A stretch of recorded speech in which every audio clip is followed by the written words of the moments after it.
Subscribe sekarang channel YouTube Novelas Kadina. Gratis. Bab 6196. Jacob sangat kesal sehingga dia kembali beberapa jam setelah mendarat. Bagaimana mungkin dia bisa mendapatkan kesempatan untuk pergi ke berbagai tempat? Setelah pengemudi itu meneriakkan beberapa kata, dia merasa semakin kesal, jadi dia bertanya dengan marah. "Bisakah kamu berhenti mengobrol denganku?" Sopir taksi itu berkata dengan marah, "Jika saya tidak mengobrol dengan pelanggan, untuk apa saya mengemudikan taksi? Lagi pula, kenapa kamu naik taksi dan tidak mengobrol dengan sopirnya?" Yakub membuka matanya dan bertanya kepadanya dengan marah. "Saya bilang saya lelah dan ingin tidur sebentar. Apakah kamu masih harus bicara denganku?" Sopir itu bergumam kecewa, "Aku tidak perlu mengatakannya, jadi aku tidak akan memberitahumu jika kamu ingin beristirahat. Benar kan? Lagi pula, perusahaan mengatakan selama pelatihan bahwa dalam bisnis kami, pelanggan adalah prioritas utama. Saat pelanggan menyalakan AC, kita tidak boleh hanya membuka jendela. Jika pelanggan mengizinkan kami melewati lorong, kami tidak boleh masuk ke jalan tol." "Pelanggan?" Jacob merasa putus asa dan hanya menutup matanya serta mengabaikannya. Setelah akhirnya sampai di pintu masuk jalan barang antik, Jacob membayar uang itu dan keluar dari mobil, lalu berjalan menuju jalan barang antik. Karena ia mengenakan masker, ia tidak dikenali oleh siapapun ketika memasuki jalan. Ketika dia tiba di depan pintu toko Liang Yun, dia mendapati bahwa toko Liang Yun sudah terlalu ramai. Sebagian besar pelanggan datang untuk membayar jasa penilaian barang antik. Jacob merasa malu untuk masuk saat ini. Jadi dia berjongkok di pinggir jalan selama lebih dari 1 jam sampai Liang Yun mengusir semua pelanggan. Lalu, ia mengumpulkan keberanian untuk datang ke pintu toko. Ketika Liang Yun melihat seseorang mendorong pintu hingga terbuka, dia berkata, "Maaf, toko tutup hari ini. Jika Anda ingin menilai koleksi ini, datanglah ke sini besok pagi-pagi sekali. Hanya 80 token angka yang akan dirilis." Jacob masuk dengan gesit. Di dalam toko, dia melepas maskernya dan berkata dengan gugup, Halo, Bos Yo, ini saya, Jacob." Liang Yun mengangkat kepalanya dan menatap Jacob. Awalnya dia terkejut, lalu bertanya dengan berpura-pura penasaran. "Tuan Wilson, apa yang Anda lakukan di sini? Anda ingin mengambil kembali barang-barang itu, bukan?" Tidak. Yakub melambaikan tangannya dengan cepat dan berkata, "Bagaimana mungkin aku memintamu untuk menarik kembali ucapanku? Aku buru-buru kembali dari Dubai untuk meminta maaf padamu." "Meminta maaf?" Liang Yun tersenyum tipis dan bertanya langsung. "Pak Wilson kembali karena pernyataan Ervin, kan?" Dia tak berani menyangkalnya, jadi dia mengangguk dan berkata, "Ya."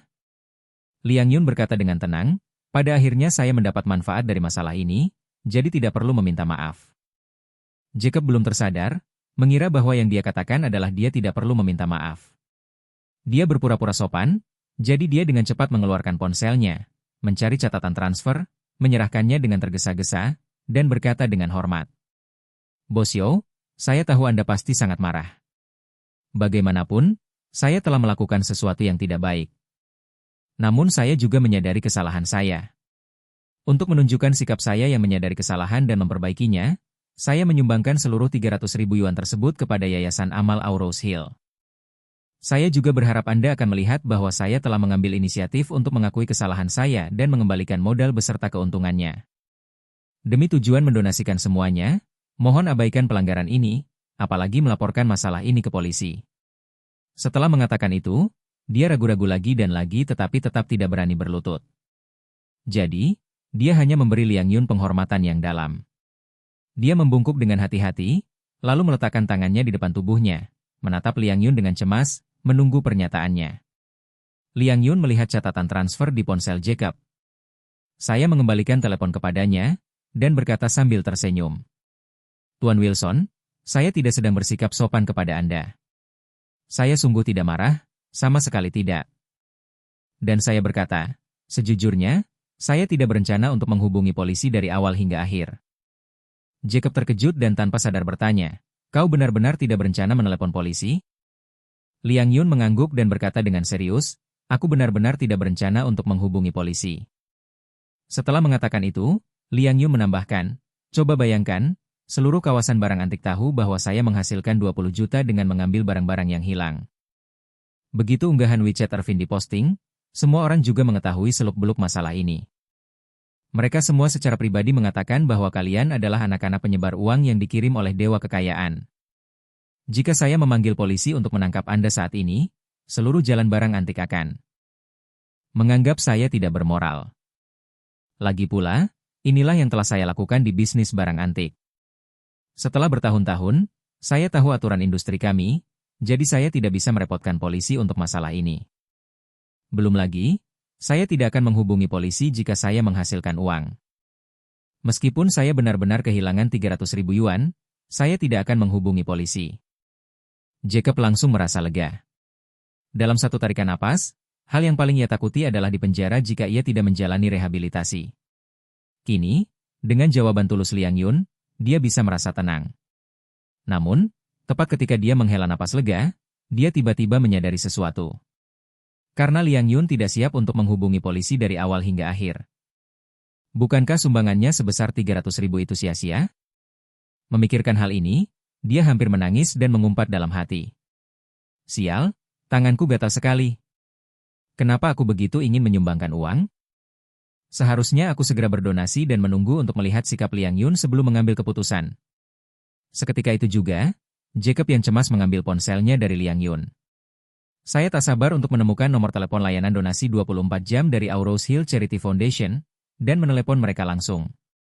Begitu panggilan terhubung, operator di seberang sana berkata dengan sopan. Halo, ini Yayasan Amal Aurose Hill, apa yang bisa saya bantu? Yakub tidak menunggu pihak lain selesai berbicara, dan bertanya dengan tidak sabar. Apa? Kamu tidak ada kerjaan hari ini? Ngobrol panjang lebar? Saya melakukan kesalahan dan menyumbangkan 300.000 yuan ke yayasan Anda. Bisakah Anda mengembalikan uang itu kepada saya? Bab 6197. Begitu Jacob mengucapkan kata-kata itu, Liang Yun di sampingnya tak kuasa menahan tawa. Dia belum pernah mendengar tentang orang yang menyumbangkan uang untuk amal lalu menyesalinya dan ingin mendapatkannya kembali. Hari ini sungguh membuka mata. Namun, operator tersebut jelas lebih berpengalaman darinya. Jadi dia hanya mendengar orang lain menjelaskan dengan perlahan. Pak, menurut peraturan nasional yang berlaku, sumbangan kesejahteraan publik yang disumbangkan untuk amal, bantuan bencana, dan pengentasan kemiskinan tidak dapat dibatalkan sesuka hati. Jacob langsung menjawab, aku benar-benar tidak sengaja mengklik yang salah. Awalnya saya ingin menyumbangkan 30.000 yuan, tetapi saya tidak sengaja menekan angka 0 tambahan dan menyumbangkan 300.000 yuan. Kamu bisa memberitahu bosmu cara membatalkannya dan mengembalikan 270.000, itu sudah cukup. Operator itu berkata dengan nada meminta maaf. Maaf, Pak, kami memiliki peraturan keuangan yang ketat di sini. Artinya, kami tidak berhak menggunakan sumbangan amal di rekening tersebut sesuka hati. Setiap pengeluaran di sini harus jelas. Proses persetujuan, jika Anda merasa ada kesalahpahaman besar dalam donasi Anda dapat menyewa pengacara untuk mengajukan permohonan ke pengadilan. Jika pengadilan menyetujuinya, donasi Anda akan dicabut sesuai dengan hukum. Saat itu, kita bisa mengandalkan hasil putusan pengadilan. Saya akan mengembalikan uangnya kepada Anda. Apakah itu begitu merepotkan? Jacob berkata dengan cemas, ini hanya butuh waktu lama. Aku menyumbang terlalu banyak. Tidak bisakah kau berikan saja kelebihannya padaku? Bukankah itu wajar? Operator tersebut menjelaskan, donasi amal itu sendiri adalah hal yang sangat serius dan ketat. Dan karena ada peraturan tentang sumbangan yang dapat dikurangkan dari pajak, kita harus bertindak sesuai dengan peraturan tersebut. Bayangkan prosesnya, jika sebuah perusahaan menyumbangkan 10 juta kepada kami di akhir tahun untuk menghindari pajak, menghemat jutaan pajak perusahaan, dan kemudian memberitahu kami setelah tahun itu bahwa sumbangan tersebut salah dan uang tersebut perlu dikembalikan. Kalau begitu, bukankah kita malah membantu perusahaan ini menghindari pajak? Jacob tiba-tiba berkata, tapi saya adalah seorang individu, bukan sebuah perusahaan. Operator tersebut menambahkan, individu juga terlibat dalam masalah pajak, dan penghasilan pribadi juga dikenakan pajak pribadi. Ya, jika Anda menyumbangkan sebagian dari penghasilan Anda yang seharusnya dikenakan pajak penghasilan pribadi, lalu meminta pengembaliannya dengan alasan Anda menyumbangkannya secara tidak sengaja. Kami tidak dapat menanggung tanggung jawab hukum yang terlibat, jadi jika Anda ingin mengembalikan donasi Anda, Satu-satunya cara adalah melalui pengadilan rakyat atau lembaga arbitrasi yang berwenang akan mencabutnya. Tiba-tiba Yakub menjadi putus asa dan berkata dengan sedih. Saya harus ke pengadilan untuk mendapatkan uang itu kembali, dan saya akan sibuk selama bertahun-tahun dan berbulan-bulan. Uang ini sangat penting untuk menyelamatkan nyawa istri saya. Saya sakit dan butuh uang untuk operasi. Tidak bisakah Anda memberi saya tempat tinggal? Pihak lain berkata, saya benar-benar minta maaf, Pak, ini masalah prinsip dan memang tidak bisa diselesaikan. Lagi pula, saya hanya seorang operator dan saya tidak memiliki banyak kekuasaan. Yakub tidak menyerah dan berkata, kalau begitu, saya bisa menemui pemimpin kalian untuk wawancara, kan? Operator tersebut menjawab, jam kerja sudah berakhir. Jika Anda ingin menemui pemimpin untuk wawancara, Anda bisa melakukannya selama jam kerja. Datanglah ke yayasan. Setelah itu, pihak lain berkata, namun, untuk menghindari perjalanan Anda menjadi sia-sia, saya tetap menyarankan Anda untuk berkonsultasi dengan pengacara terlebih dahulu, dan pengacara akan memberikan nasihat yang sangat profesional. Jacob sangat kesal. Tentu saja dia tidak mau melepaskan 300.000 itu. Namun kini ia tahu dalam hatinya bahwa tidak ada gunanya menghabiskan waktu bersama operator di sini. Jadi dia tidak punya pilihan selain berkata, oke, saya akan memikirkannya sendiri dulu. Setelah mengatakan itu, dia menutup telepon dengan marah. Melihat Jacob masih merajuk setelah meneleponnya, Liang Yun tidak ingin melanjutkan perdebatan dengannya. Lalu dia tersenyum dan berkata, Tuan Wilson, tempat saya sudah tutup. Jika kamu tidak ada kerjaan, kalau tidak, aku akan menutup pintu. Yakub tersadar, menatap Liang Yun, menggosok-gosok tangannya karena malu, dan berkata, Bos Yo, sebenarnya saya masih ingin meminta satu hal lagi kepada Anda. Bagimu, itu masalah sepele, tapi bagiku, itu masalah hidup dan mati. Jadi, kuharap kau tidak akan pernah menolak. Peter tersenyum dan berkata, aku tentu tidak bisa menjanjikannya sebelumnya, tapi kamu bisa datang dan mendengarkan. Yakub buru-buru maju dan berkata dengan wajah menjilat. Bos Yo, lingkaran pertemanan Ervin, saya yakin kalian pasti sudah membacanya. Sejujurnya, lingkaran pertemanan itu memberikan pengaruh yang sangat buruk pada saya. Hal ini telah memengaruhi pendirian asosiasi kaligrafi dan lukisan saya. Lihat, kamu telah menghasilkan banyak uang kali ini. Bahkan jika kamu menyumbangkan 10 juta, kamu tidak akan bisa mengembalikannya. Apakah masih ada 10 juta? Laba bersih sudah 9,7 juta. Jadi saya ingin meminta bantuan Anda untuk membantah rumor tersebut dengan memposting di WeChat. Mengatakan bahwa apa yang Ervin unggah di WeChat semuanya salah. Peter berpikir dalam hati, reputasi sebagai orang yang dicurigai melakukan penipuan pasti akan berdampak negatif besar pada Jacob.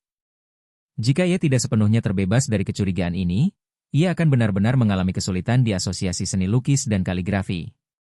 Dan bahkan mungkin diusir. Dia adalah ayah mertua Charlie, aku harus memberinya sedikit ruang. Namun, setelah memikirkan hal ini, ia menyadari masalah lain. Terbongkarnya rahasia Ervin pasti juga merupakan niat Charlie. Ini berarti Charlie sengaja ingin memberi pelajaran kepada ayah mertuanya. Jika aku membiarkan Jacob pergi tanpa persetujuan Charlie, itu mungkin bertentangan dengan gagasan Charlie. Setelah memikirkannya, dia berkata dengan bijaksana. Maaf, Tuan Wilson, ini mungkin tidak bisa menjanjikan hal ini kepada Anda. Lagi pula, saya tidak tahu persis bagaimana situasi sebenarnya. Entah apa yang Anda katakan itu benar atau apa yang Ervin katakan itu benar, saya tidak punya cara untuk memverifikasinya. Yakub berkata dengan cepat, Ervin adalah seorang pemfitnah. Dia biasa menipu orang-orang di jalan barang antik.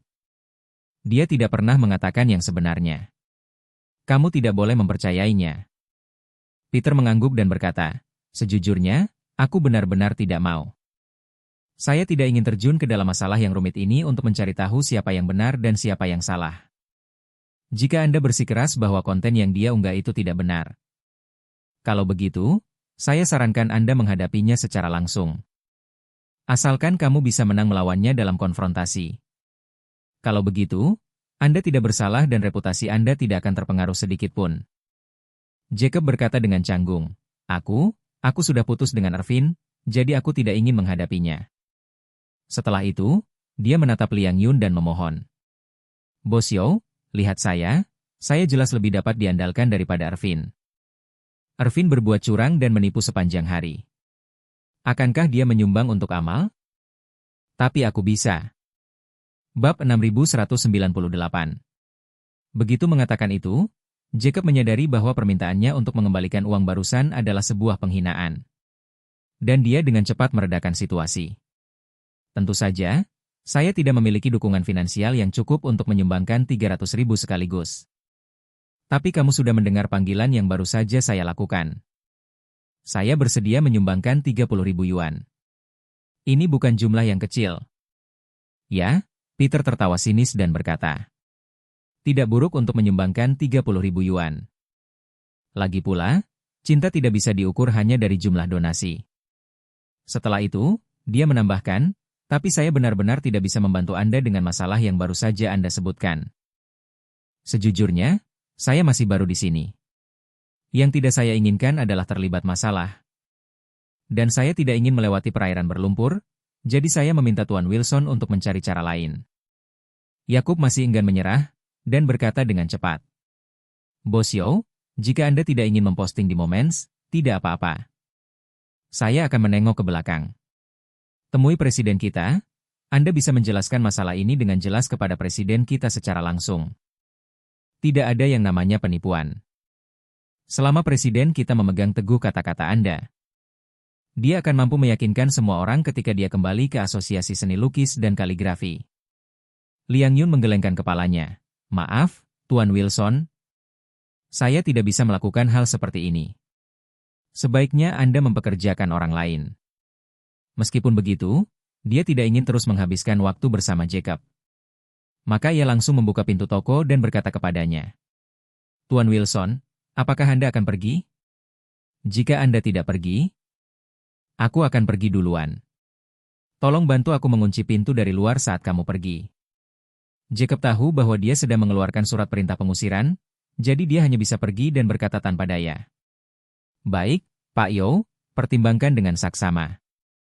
Aku akan menghubungimu lagi besok jika tidak berhasil. Tidak apa-apa punya uang. Tunggu saja sampai aku mendapatkan kembali 300.000 itu. Aku akan memberimu 100.000. Jangan anggap itu terlalu sedikit. Jika Anda mendapatkan lebih dari 100.000, Anda bisa menghasilkan 100.000. Siapa sih yang tidak bisa hidup dengan uang, menurutmu? Liang Yun tersenyum ragu-ragu dan berkata, Tuan Wilson, mari kita dapatkan kembali 300.000 itu dulu. Jacob mengangguk, baiklah. Aku akan melakukannya besok pagi-pagi sekali. Oh tidak, saya akan melakukannya sekarang, pergi cari pengacara untuk berkonsultasi. Liang Yun berkata sambil tersenyum, kalau begitu, aku tidak akan memberikannya.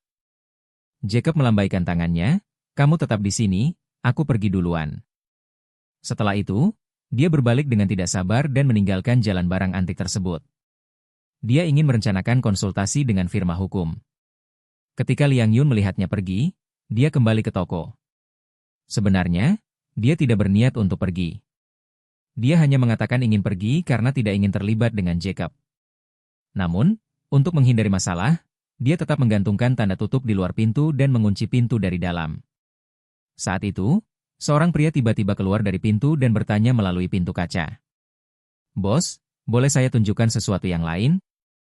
Peter bahkan tidak menoleh ke belakang. Dia hendak menolak ketika tiba-tiba menyadari bahwa orang yang berbicara adalah Charlie. Jadi, dia segera berbalik dan melihat Charlie berdiri di luar pintu toko.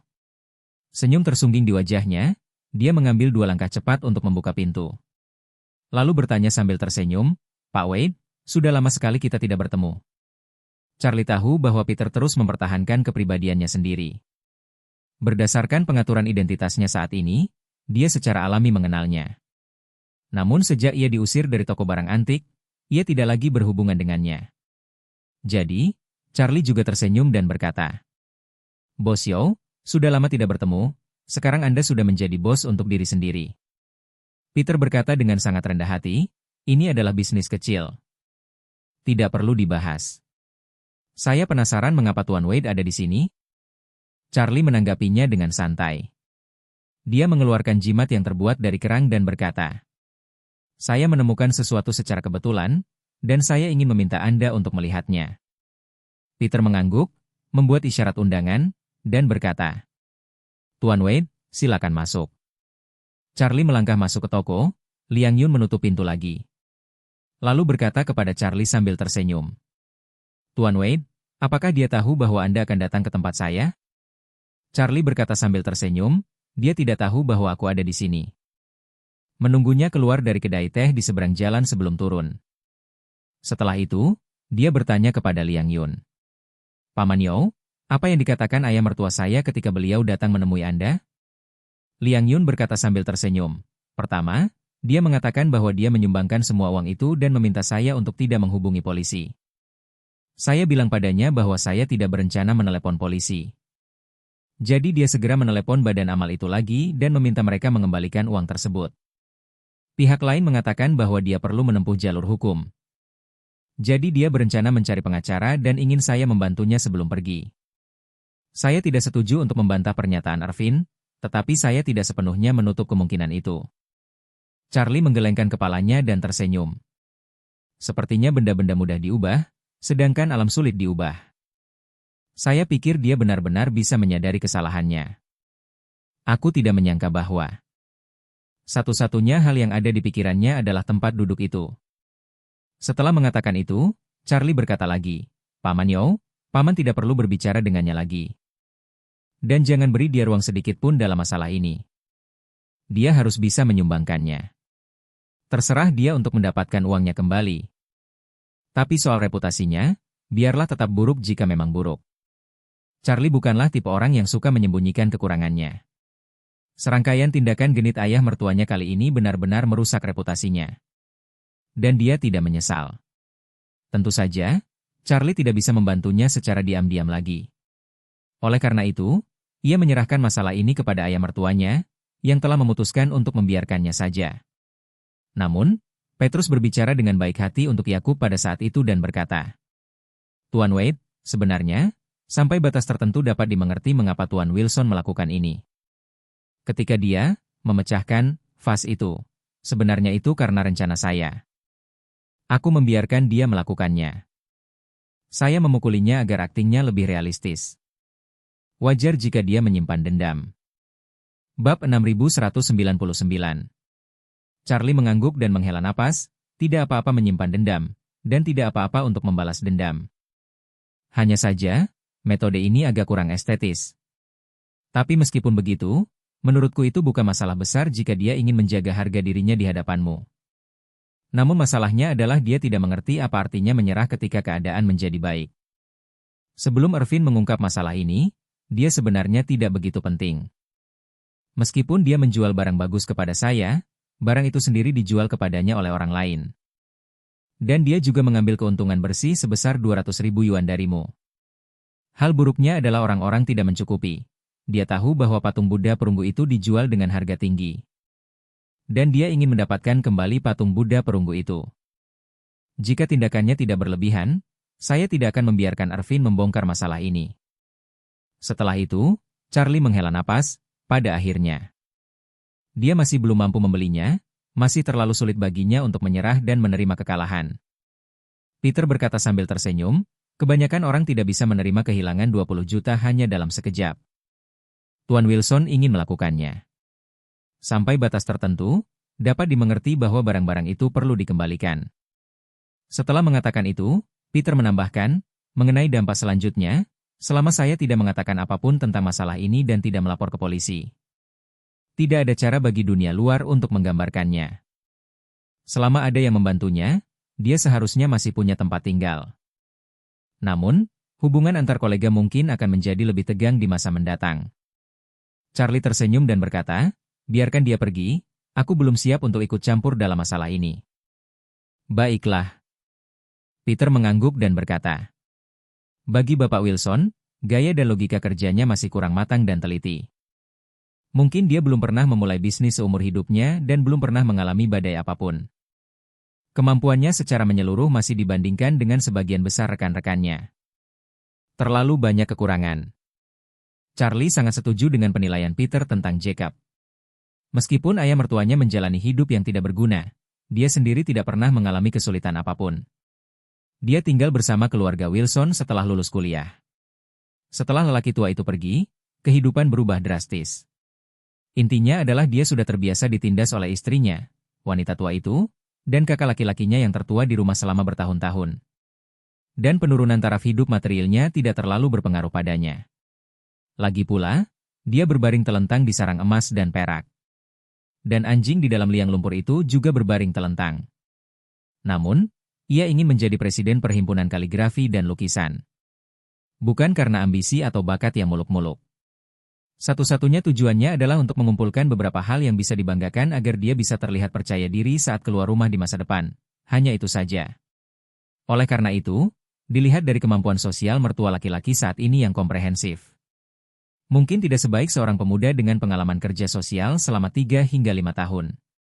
Dan dia tidak memiliki ambisi selama bertahun-tahun. Dia selalu berbaring dimanapun dia terjatuh. Satu-satunya saat dia termotivasi dalam hidupnya adalah baru-baru ini. Untuk menjadi presiden Asosiasi Kaligrafi dan Lukisan. Dia telah bekerja keras setiap hari, tetapi menjadi presiden bukanlah sesuatu yang bisa dia lakukan. Sepertinya dia akan menjadi pecundang. Jika dia bisa menjadi presiden Asosiasi Seni Lukis dan Kaligrafi, kemungkinan besar semua orang di asosiasi tersebut akan mengundurkan diri kecuali dia. Tapi Charlie terlalu malas untuk mengurusnya sekarang. Awalnya, ia bermaksud memperhatikan masalah ini. Karena khawatir ayah mertuanya dan Irvin akan menggunakan kekerasan untuk menargetkan Peter. Dan Peter tidak memiliki dasar di Aurous Hill. Jika mereka benar-benar ingin menyelesaikan masalah melalui cara kekerasan, maka lawan mereka sama sekali bukanlah orang yang tepat. Sekarang krisis telah sepenuhnya teratasi. Irvin tidak akan lagi membantu ayah mertuanya untuk menargetkan Peter. Dan ayah mertuanya telah kehilangan dukungan melalui cara-cara kekerasan. Dan kekacauan yang baru saja mereka timbulkan telah membantu Peter dengan cepat mendapatkan tempat di Aurous Hill Antiques Street. Perkembangan Peter di Aurous Hill di masa depan pasti akan jauh lebih lancar. Lalu Charlie bertanya kepadanya, apa rencana Paman Yo selanjutnya? Peter menjawab, saya tidak ingin terlalu menjadi sorotan. Saya hanya ingin membuka toko di jalan barang antik dan memulainya perlahan. Sekarang tiba-tiba saya menjadi sangat populer. Banyak orang datang kepada saya setiap hari untuk menilai berbagai hal. Hal ini bisa dianggap sebagai pedang bermata dua. Saya berencana untuk sedikit memperlambat laju. Mulai sekarang, saya akan membuka pintu lebih lambat dan menutupnya lebih awal setiap hari. Dan saya akan menerima lebih sedikit pelanggan. Setelah sebulan, popularitasnya akan mereda. Setelah mengatakan itu, Peter menambahkan, ketika popularitasnya perlahan mereda. Saya akan menjalankan bisnis dengan cara Buddhis. Lagi pula, saya tidak ingin menghasilkan uang, apalagi membuat karir saya menjadi besar. Kehidupan di kota Aurous Hill relatif tenang. Jika orang-orang bisa memperlambat laju, maka akan sangat nyaman. Saya berencana untuk pensiun dengan tenang dan santai di sini. Charlie mengangguk dan berkata, keluarga Rothschild relatif mudah dikendalikan. Saya tidak tahu apakah Warriors Den masih memperhatikan si Fang Baozuang dan berita Anda. Jika Warriors Den dapat diberantas di masa depan, Anda akan sepenuhnya bebas. Peter tersenyum dan berkata, saya percaya bahwa dengan kemampuan Tuan Wade, ini akan mungkin terjadi dan hari itu akan segera tiba. Setelah itu, Peter teringat sesuatu dan berkata dengan tergesa-gesa. Ngomong-ngomong, Tuan Wade, Anda belum makan malam? Apakah kamu ingin makan makanan lokal di restoran kecil di dekat sini? Kalau kamu tidak keberatan, bolehkah kita makan sesuatu bersama di toko? Charlie tersenyum dan berkata, oke, istri saya sedang sibuk dengan perusahaan akhir-akhir ini. Dan dia bekerja lembur setiap malam. Mari kita makan bersama. Saat mengatakan itu, ia tiba-tiba teringat seseorang dan berkata kepada Peter. Ngomong-ngomong, Paman Yo, ada kenalan lama Anda di Bukit Aurous. Silakan pesan beberapa hidangan lagi dan saya akan memanggilnya. Bab 6200. Pada saat yang sama, Jacob meninggalkan jalan barang antik dengan putus asa. Saya menghentikan sebuah taksi, dan berkata kepada sopirnya, ayo pergi ke Classic Mansion. Alasan utama Jacob ingin pergi ke Classic Mansion adalah untuk mengundang Presiden Pei ke sana. Makanlah dan mengobrollah sambil makan. Jadi, dia menelepon Orville terlebih dahulu dan berkata dengan penuh perhatian, Tuan Hong, ini saya, Jacob. Orville bertanya dengan suara lesu, Apa yang Tuan Wilson inginkan dari saya? Jacob berkata dengan tergesa-gesa, itu dia, Guru. Saya ingin Anda memesankan kotak kecil untuk saya. Saya berencana mengundang presiden kita untuk makan malam nanti. Orvel menolak dengan sopan. Maaf, Tuan Wilson, ada tamu terhormat di Classic Mansyah malam ini. Tidak ada peluang, mari kita bicarakan lain waktu. Jacob tidak menyangka bahwa Orvel, yang selalu ceria sebelumnya, akan bersikap kasar sekarang. Dan dia merasakan perbedaan yang sangat besar di hatinya. Ia hanya bisa berkata dengan getir, baiklah, Tuan Wu, karena Anda tidak ingin bersikap mudah. Saya akan membicarakannya di lain hari. Terima kasih. Orvel bergumam dan berkata, saya akan menutup telepon sekarang jika Anda tidak ada urusan lain. Saya sedang sibuk. Setelah mengatakan itu, Orvel langsung menutup telepon tanpa menunggu Jacob berbicara. Panggilan terputus. Ini bukan kesalahan Orvel. Dia menghormati Charlie dari lubuk hatinya, dan tentu saja menghormati Jacob dari lubuk hatinya juga. Namun kali ini, Charlie mengatakan bahwa dia ingin memberitahu ayah mertuanya konsekuensi dari melakukan kesalahan. Jadi tentu saja dia tidak berani terus memperlakukannya dengan buruk. Jacob bersikap sopan dan responsif, tetapi sikapnya harus dingin agar Jacob dapat merasakan perbedaannya dengan jelas. Saat itu, Jacob sangat depresi dan tak kuasa menahan diri untuk menghela napas. Aku tidak pernah menyangka bahwa setelah kejadian ini, bahkan Orvel pun tidak ingin bertemu denganku lagi. Seandainya aku tahu ini sebelumnya, mungkin aku akan jujur saja memegang benda sialan itu. Dengan 200.000, saya akan aman dan bisa menikmati liburan yang menyenangkan di Dubai. Dengan begitu, saya tidak hanya akan memiliki 200.000 di tangan, tetapi asosiasi juga tidak akan mengetahui hal-hal buruk ini. Dan Tuan Hong tidak akan keberatan dengan saya. Jacob, yang diliputi penyesalan, duduk sendirian di kursi belakang taksi. Air mata kesedihan hampir menetes. Melihat pengemudi itu diam-diam memperhatikannya melalui kaca spion mobil. Dia dengan cepat memalingkan wajahnya ke samping, lalu mengeluarkan ponselnya dan menelepon Presiden PI. Begitu telepon terhubung, Presiden PI langsung bertanya kepadanya. Jacob, bagaimana perkembangan masalahnya? Apakah Ervin sudah menyelesaikannya? Presiden PI masih menunggu Jacob menemukan Tuan Orvel untuk menekan Ervin. Ambil inisiatif untuk membantah rumor. Namun Yakub tahu dalam hatinya bahwa tidak ada peluang untuk membantah desas-desus itu. Jadi, dengan malu-malu ia hanya bisa berkata, Presiden PI, ada sesuatu yang terjadi dengan Ervin. Orang ini bertekad untuk melawan saya sekarang, dan Tuan Orvel tidak tahu harus berbuat apa dengannya. Ya, dan Tuan Orvel juga memberitahu saya tentang kesulitan tersebut. Ervin adalah bawahannya, dan dia sedang dalam dilema, jadi tidak tepat baginya untuk ikut campur. Presiden PI mengecap bibirnya dan berkata, oh, ini agak sulit dilakukan. Jika Anda tidak bisa membantah rumor tersebut, Anda tidak bisa membungkam mulut orang-orang ini dalam pertemuan tersebut. Jacob berkata dengan tergesa-gesa, Presiden PI, meskipun tidak ada cara bagi Ervin untuk keluar dan membantah rumor tersebut, yang bisa saya jamin adalah masalah ini pasti tidak akan terus berlarut-larut. Apa yang dikatakan Ervin tentang penipuan itu omong kosong belaka. Polisi tidak mungkin ikut campur. Jika polisi tidak turun tangan, tidak ada yang bisa mengkarakterisasi masalah ini. Dan saya juga sudah memberitahu Liang Yun bahwa masalah ini hanyalah kesalahpahaman. Dan dia juga menegaskan bahwa dia tidak akan melanjutkan masalah ini lebih jauh. Presiden PI bergumam, masalah ini tidak bisa diselesaikan. Yakub berkata dengan tergesa-gesa, masalah ini tidak akan mereda, tetapi juga tidak akan berkembang menjadi masalah serius. Setelah menjadi sorotan dalam beberapa hari ke depan, popularitasnya mungkin akan menurun. Presiden PI berkata, Jacob, menurutmu suhu sudah turun. Namun, orang-orang di asosiasi mungkin tidak akan membiarkanmu pergi begitu saja. Intinya adalah, sekarang kamu adalah orang kedua dalam hierarki, menghalangi jalan banyak orang. Sama seperti semua orang mengantre di depan toilet, dan semua orang ingin menyempitkan tempat di depan orang yang ada di depannya. Ayo pergi, dan mereka semua berbaris di belakangmu. Jika mereka tidak menyingkirkanmu, mereka tidak akan menyerah. Saya khawatir mereka akan terus membuat masalah. Presiden PI juga berada di bawah tekanan yang besar saat ini. Faktanya, dia tidak lagi berencana membiarkan Jacob mengambil alih posisinya. Karena dalam hal itu, semua tekanan akan terpusat pada dirinya sendiri.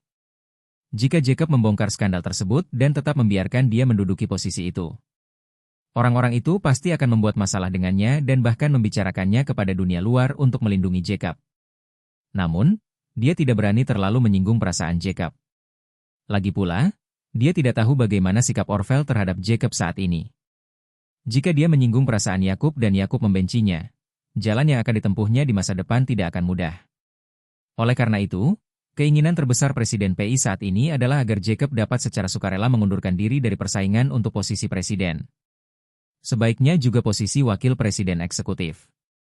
Dalam hal itu, para wakil presiden masing-masing akan naik ke tingkat yang lebih tinggi.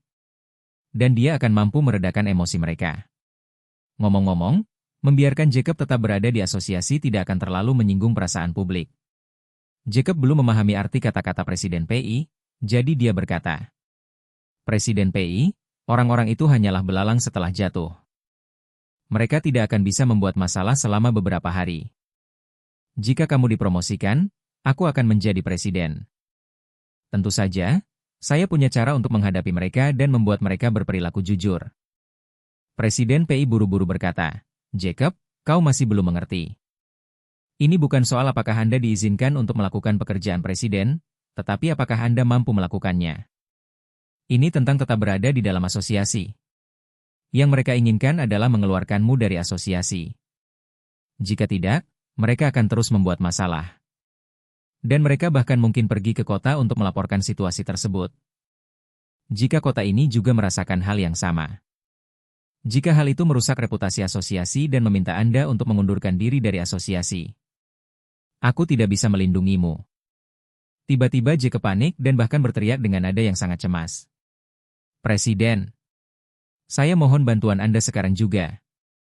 Saya sudah kehilangan semua uang saya, dan tidak ada yang bisa Anda lakukan untuk mencegah saya menyaksikan status saya di asosiasi ini hancur."